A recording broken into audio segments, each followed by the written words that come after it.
But Jean Cavana, he living somebody else's dream. He's not him. I don't respect people like that. I despise people like that. I have one masters. The masters I have is my friends, my fighters. I have one master to serve, my Rasta. Everybody else, these people, they treat me now, I'm like a superstar, I'm a celebrity, with all this hated stuff. Fans, fighters, coaches, but at the end. And I see his his coach, what's his name? That's the first guy I saw. What's his name? Kickboxing coach. I don't know his name. Striking coach. The striking coach. Not Owen Roddy. Owen Roddy. No, he wasn't there. 100% he was there. No way. He was there. He wasn't. Owen Roddy was there. I think it's someone who looks like Owen Roddy. I'm telling you, Owen Roddy was there. Okay. You talking to him. You're one of the biggest in the game. This is who you are. Everybody know Ariel Helwani. When you talk to people, and when the people say something, it becomes news.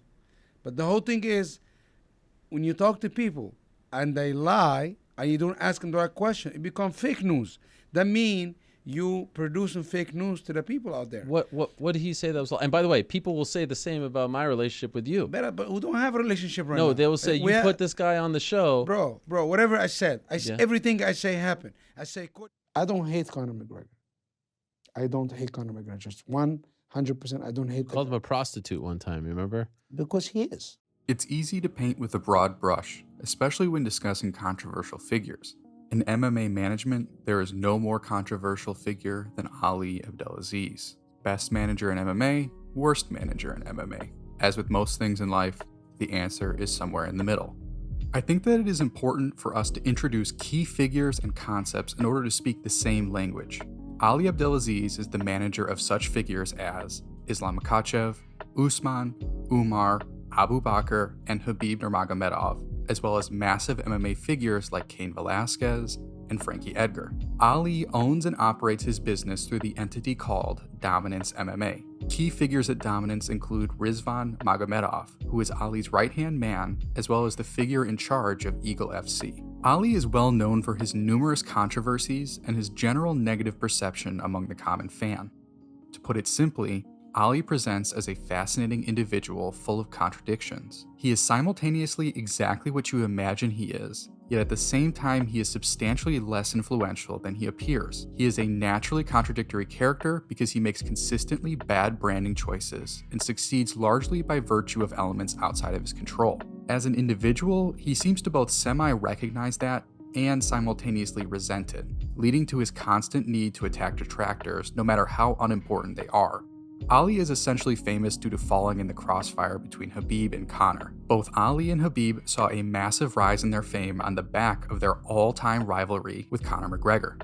I think many of you won't have the context to understand this, so I want to make the point with numbers. The Khabib you now know is not the same Khabib that fought Al Iaquinta before Conor. That card sold the same number of pay-per-views as Aljamain vs. Cejudo, which was considered a massive bust and below the contracted amount ESPN pays the UFC per pay-per-view. Meanwhile, Khabib's next fight with Conor set the record for highest buy rate in UFC history. This is the Khabib you now know, and by proxy, the Ali you know as well. Ali isn't the evil genius that many fans make him out to be. He is less whale and more remora. For those that don't really remember the entire saga, Khabib was a consistently dominant figure that blazed his way through the MMA scene, while missing long chunks of time due to injuries and weight misses. A consistent talking point scrubbed from the modern retelling of Khabib is that he was essentially viewed by MMA brass like Bilal, a non-draw that earned his title shot through winning, but would be immediately challenged by any lightweight that could draw a crowd. This essentially came true when Khabib drew the wandering eye of MMA Sauron, Conor McGregor. Unintentionally, this essentially became a battle between the two polarities of modern MMA fandom: meritocracy and hardcore fandom, for showmanship and casual interest. Ali seems somewhat unprepared for the supernova of spotlight that Conor presents on his opponents.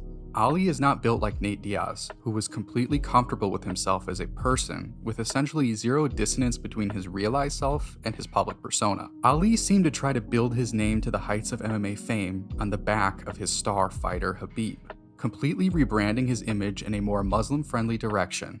With every choice, Ali delved deeper into a Jungian nightmare of distorted self-realization. To me, there is no more stark a representation of this than 2 interviews conducted by Ariel Helwani with Ali back in 2018. The first interview takes place on April 7th of 2018, about 1 month before the UFC signed their massive deal with ESPN, and also a little under 6 months before Conor and Khabib face off. Here is Ali talking about the responsibilities he felt in the aftermath of Conor throwing the dolly at the bus. I have to make sure everybody's cool. I played security. I play peacekeeper. Normally I'm the one to go off with people, but I felt like, what? I need to grow up. This week for me, I need to grow up as a person, as a man, and not to let my emotion get a hold of me. A little bit later in the interview, the following. Everything went great. Media day? You didn't even come around. I was looking for you to come around, but What? You didn't interview Khabib. They didn't. What they said you got him in studio. Yeah. Okay. I watch everything. Wow. I watch everything. Could I don't want to ask for his time so many. He just gave me 1 hour I'm just here. picking on you. Greatest Hey, Khabib interview of all hey. time. I'm just picking on you. We need a picture. Remember? Yeah, but it Okay. doesn't. These clips really set the stage in my eyes for who he really is.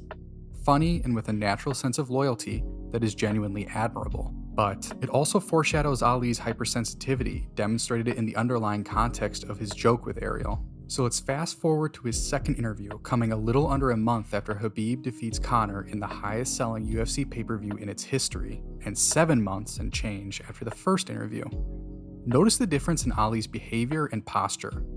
One thing to note between the first and second interview, Ali starts the interview sitting down in the first, but in the second he walks in, seemingly on the phone to portray a sense of busyness. It takes him an entire minute to actually commit his attention to the interview, again portraying the same sort of image of someone who is so busy but deigning to spend time to talk to Helwani. I think this decently long clip is the greatest summation of the opposing sides of the argument. I want to let it run so you can hear both sides' opinions and decide for yourself. Man, but the whole thing is, you know me. You know Khabib. We don't change. Fame and money change these people. You understand? But okay, you talk about World Series of Fighting back in the day. No one would cover World Series of Fighting. Talk to people about and I have no problem saying this. Even as a all journalist. this clown. Everybody out there, you're the only person. Who told you to sign Nick Newell? You did. Okay. I'm just gonna give you and John Morgan support. Okay, but is it being loyal to block? Is it being loyal to send messages? But the whole thing is being loyal. To me, it feels like this is all getting to your head. If you want me to be honest, I feel like you're getting out of control. I'm asking a question. Yeah. That's not the first time I block you. I blocked you before. Yeah, why? Who acts Because like that? That's a child. That's a high school kid acts matter. like I'm that. an You know who emotional acts guy. like that, right? Huh? You know who acts like that? You're taking a page out of his book. Who? Out of Dana White's book. You're acting like Dana White. Bro, I'm you're not acting no like a Dana bully. White. You are. No, and you're I'm getting not. too emotional. No, and you're I'm trying not. to intimidate No. people. And you're trying to intimidate the media. You are. And you can't do that. That's not your This job. is who I am. That's not your job This to is do who that. I am. I respect you for being loyal to your guys. I respect have you for to. having your I back. have to but be you loyal to can't my guys. intimidate the media. That's what I said to Dan. I said you're trying to intimidate me and you're trying to bully me. No, Yes, you are. That's not true. If I try to No one intimidate is you, allowed to call me if a I tr- disappoint. Only my wife, my mom, and my dad. I not think you. I You think have that no was right an to call error. me a I said I'm disappointment. disappointed. I think if I said You that, wrote- I have the I'll tweet right here. apologize You said to you on you're air. a disappointment. You cannot be disappointed to me. Now I'm my son. How you gonna Why be did you write disappointed it? to I me? read what you wrote. You want me Whatever. to- I misspelled, and Yeah. I was wrong for saying that. Just to make it clear, I never want to try to imitate anybody.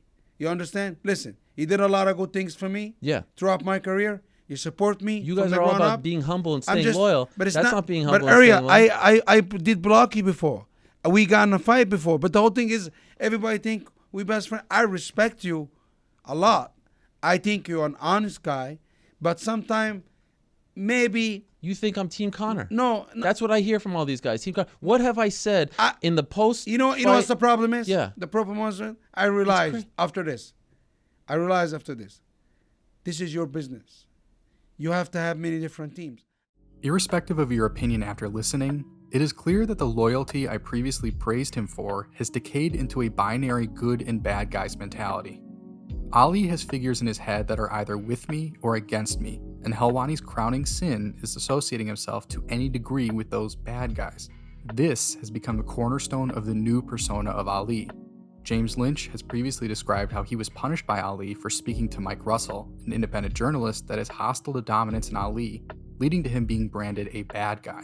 Before the Conor fight, Ali was your average MMA manager, He underperformed when compared to any other sport, as he is unable to execute upon an effective vision for monetizing his incredible stable of fighters. Then, completely out of his control, he fell into probably the most can't-miss of can't-miss financial windfalls in the form of Conor vs. Khabib for the lightweight belt.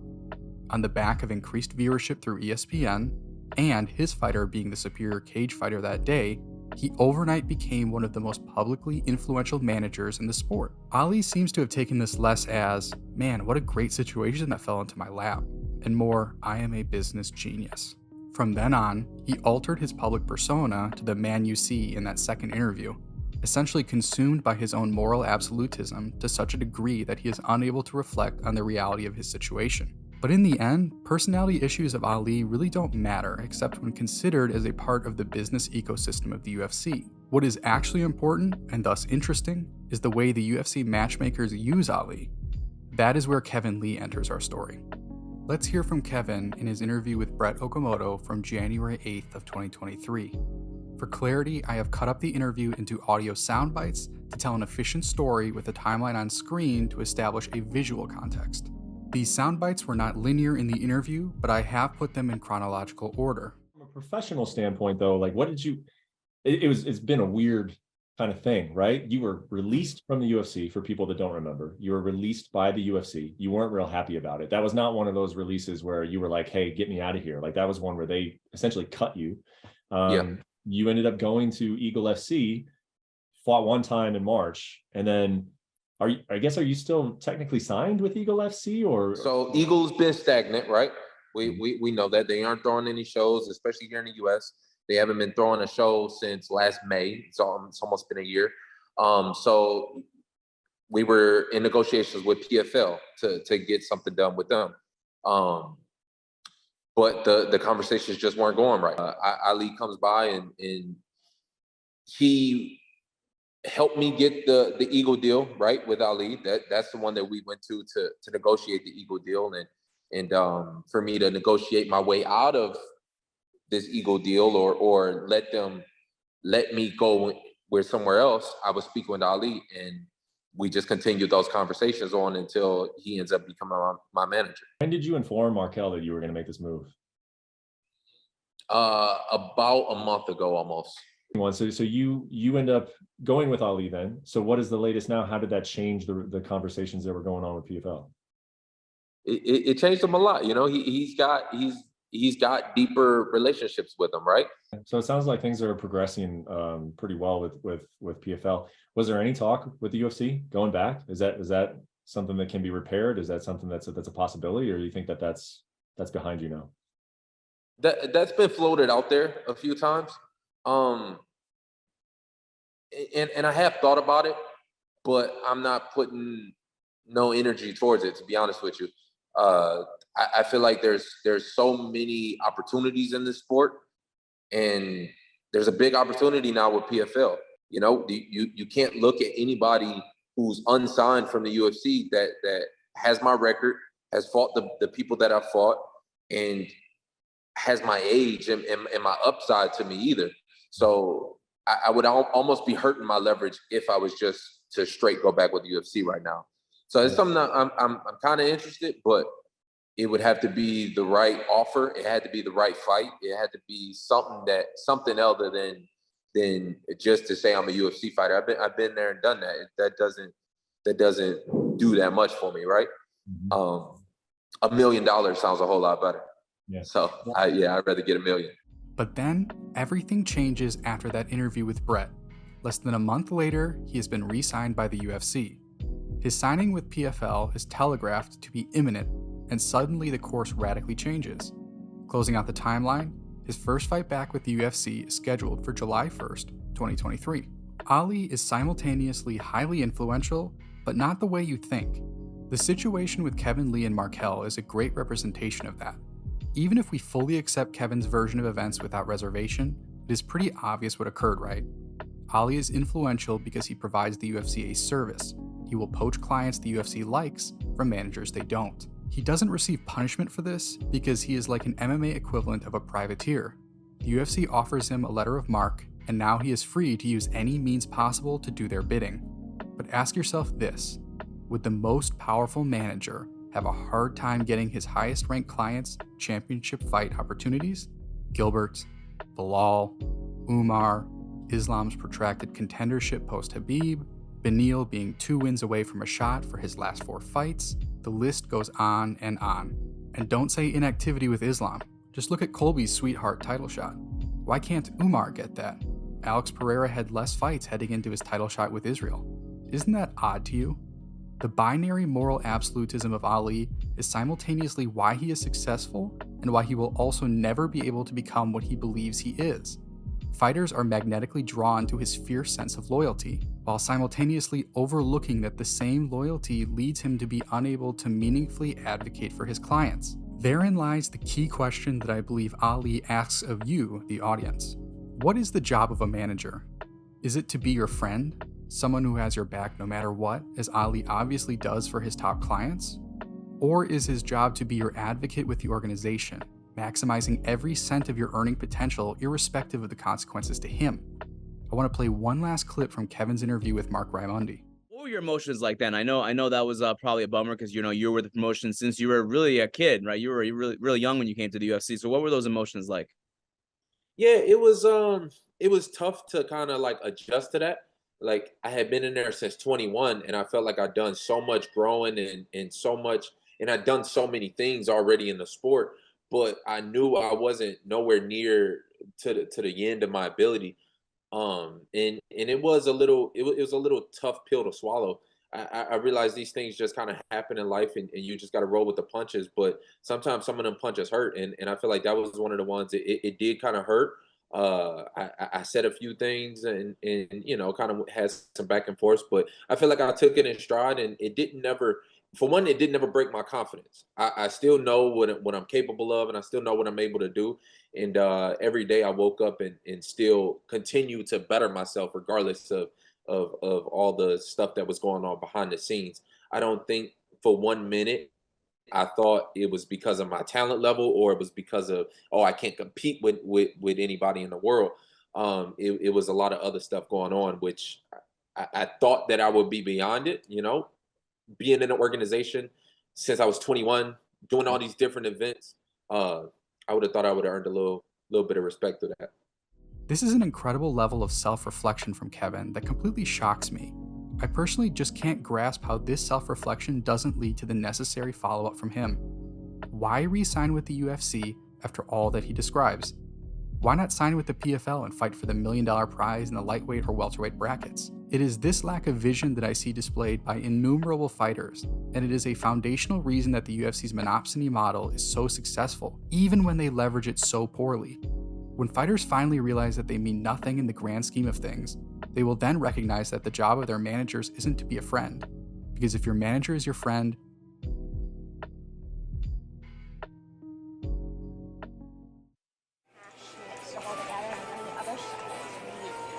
Oh, not tonight, sweetie. You've had chef every night this week. But I love chef.